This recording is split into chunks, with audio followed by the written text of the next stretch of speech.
Hey guys, so I'm gonna do a quick little upgrade video or modification video on my Mossberg 464. I don't mind that it's kind of a little beat up from hunting. Anyway, the modification that I'm gonna be doing is I'm gonna be removing this little lever safety here. Basically, you gotta squeeze this in order to fire. The reason I'm doing this is because I actually missed a pig. Because I didn't have this squeezed down all the way, and what's happening is if you don't like give this the grip of death here, it just won't release. It won't fire at all, even if everything's all good. You have to like squeeze the crap out of this hard in order to make this thing work. So anyway, I'm just going to show you what I did, how I got the stock out first, and what I took out. Okay. So the first thing you're gonna do is you're gonna remove the butt pad. This butt pad here is already pre-moved. Just take a screwdriver, pop that out. Then you're gonna take a 1/2 inch socket. Stick it up in this area here. It's quite similar to a shotgun stock. And you remove that there. Okay. Then what you're gonna do is you're just gonna pry this. All right, so I did a temporary setup here. So you can see this metal piece here. This metal piece actually, when it sits low like this, stops the trigger from engaging. Now, in order to take this off, you close the lever here, and as you push the lever back, you can kind of see how it clears the rear of the trigger. Now, what's happening with this gun is if you do not squeeze and hold this tight, what happens is this spring, where did the spring go? Oh, here we go. This spring right here has a constant tension on this lever, on this I guess sear here, the safety sear. So what happens is if you don't keep this on a death grip, you can't work your trigger. As you can see, if I'm just pushing it from my finger, this stops the trigger from pushing all the way back. And then when you push this all the way up, now your trigger is free to move. The problem with this is if, you know, you're blocking a trail like I was, or, you know, the animal is coming up and around the corner, and you just happen to, you know, have to take a snapshot at it, and you're not death gripping this to high heavens, you won't be able to fire, even though the safety is off up here and everything is ready to go here. You know, if this is open, just even a hair, it'll engage the rear trigger and it'll stop it from engaging. So anyway, long story short, before I did all this, I checked it out. This doesn't do anything for the rifle at all. Some people will say that it's meant to keep this this piece up here in battery, but I mean, it's not going anywhere. And normally when you shoot this, you're gonna put some tension up anyway to hold it, you know? So I honestly don't believe that's necessary. So this is gone. Took that piece out. Now the only safety I have on this rifle is the tang safety, which is perfectly fine, you know? The way the tank safety works, if you aren't sure, it's right here. Kind of see how the hammer gets cocked back there, and then this is the lever. That's the safety engage. So right now it is on safe. So if I was to pull the trigger, see how that just right here, this piece here stopped the hammer from hitting the firing pin. Okay. Now what we're gonna do is take this off safe. Okay. Cock the hammer. See, you can see how that works there. Okay. So now we are in fire. Red is dead. And guess what? Look, check this out. You can squeeze the trigger now. Boom, you get a positive fire. And you don't have to give it a death grip. You know? Watch. I can actually leave that halfway forward and still squeeze the trigger. And here you go. That might be a better view here. Where before, when this sear was in here, it would actually gets stuck behind the trigger, stopping the play of the trigger. So it's not like I'm taking away all my safeties. I'm just limiting this strictly to the tang safety. So if I'm on red, red will fire. If I'm not on red, it will not fire. Simple. Anyway, that's kind of the mod there for the Mossberg 464. And actually, when you're done, all you gotta do is reverse the process. Put your stock back on, take your bolt, run your bolt through. Your bolt actually sits here, and the screws right in there, okay? Once you get all that on, put your butt piece on, and you're good to go. Show you guys what that looks like when it's all set.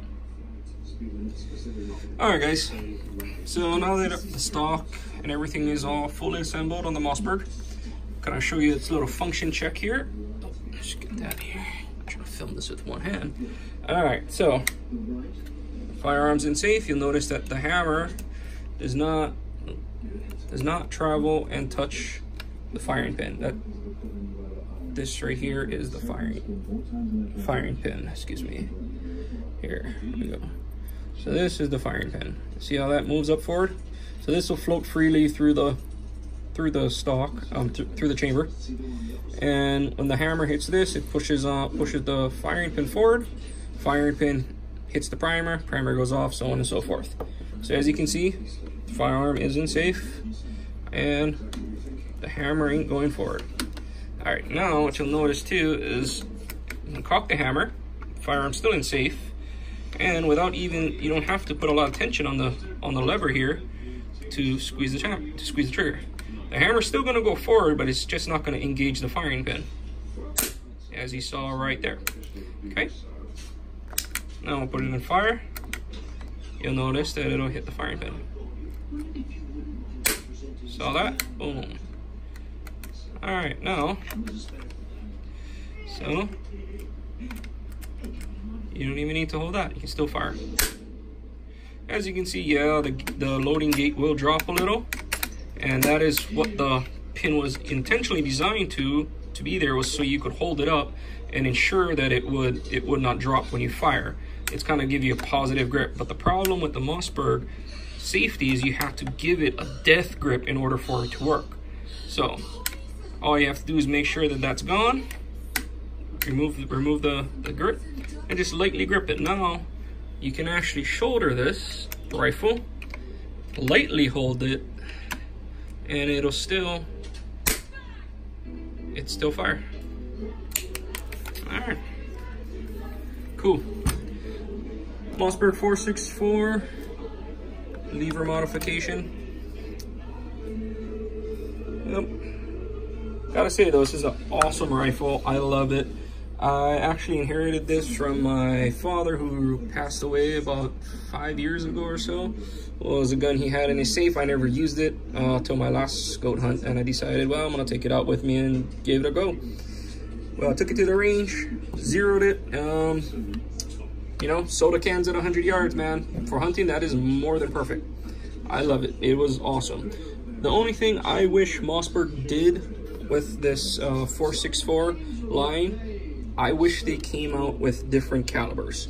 You know, right now it's only chambered in 30-30, which here got a little wet bullet representation here. So this is a 45 auto. I kind of pulled this out of the dirt just to see what it looks like and put it together. So 45 auto, 357 Magnum, 7.62 by 39, 30-30, 308. This is a little crap rounds. Anyway, this is crap round. So you can kind of see the lineup here. Again, you know, 30-30 ain't no slouch against animals, but it sucks on the pocketbook when you're trying to fire. I mean, I'd rather shoot the 357 38. I can get a box of that. I can get 2 boxes for the price I get 1 box of 30-30 in Hawaii. I don't know why, but it is what it is, you know. 45 auto, I can get the cheap 45 auto rounds for, you know, probably what, 14 bucks for 50. And then the 9mm, geez, 9mm I can get those for like 17 bucks or 10 bucks, or I could even reload those. But anyway, what I'm trying to get at is Mossberg is missing the mark. Mossberg definitely needs to get in on the lever action gun in 357, 38 special 357. It's pretty much the same thing. Some Magnum round. 45 auto. 45 auto would be awesome for some pigs at close range. You know, 9mm for plinking. Heck, even 500 Smith & Wesson would be awesome in this thing.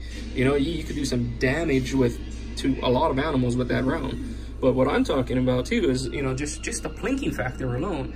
I mean, not a lot of people, you know, want to go out with an AR-15 or an AK-47 or any of the tactical guns. You know, some people don't like that. Some people just like the old-fashioned Americana, which you don't get any more old-fashioned Americana than this, you know?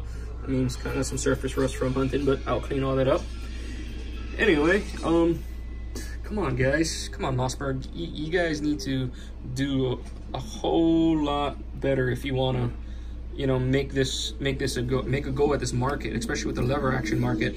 You know, again, this is a cheaper rifle. I believe my dad told him he got this thing for like 350 bucks or something like that, and it was used. Well, new used, I guess. The guy bought it, didn't like it because he couldn't fire it. He said it would jam up on him all the time because this wouldn't work. Anyway, that was the problem, is that right there. Now, take this out to the range and test it. I'll bet you this thing's gonna be a freaking awesome rifle now, even way better without this thing, without that lever in there, without this stupid ass safety. Anyway, regardless. Mossberg, make this in different calibers. Come on.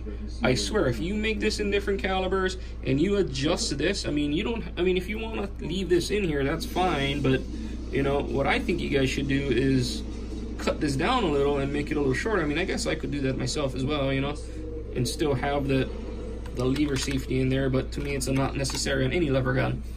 But, yeah, there's a little rant in there, too. Oh, by the way, guys, according to Mossberg's website, anytime you remove the stock, as soon as you take off the stock and start getting into your internals of your gun, and this, from my understanding, even includes cleaning the gun. So if you was to take all this apart, rip out the bolt, and, you know, give a deep clean on in here, you've voided your warranty with this rifle. That is according to Mossberg. I'm not sure if they changed that within the last time I checked it out, about a couple of months ago. But I said, screw it. I've been trying to contact Mossberg. No one's ever gotten back to me about the information I needed for this firearm, you know, on how to fix some stuff. So I just went ahead and did it myself. Anyway, quick little disclaimer. If you do it on your own, you know. Do it with the knowledge that you voided your warranty. And this has been voided anyway, so it doesn't bother me. Anyway. Alright, guys. Mossberg 464 modifications and little rant. Hope you guys enjoyed the video. Like, comment, subscribe if you want. Hopefully I can get this get a video of me shooting this later with the modifications. All right, check you guys later. Peace.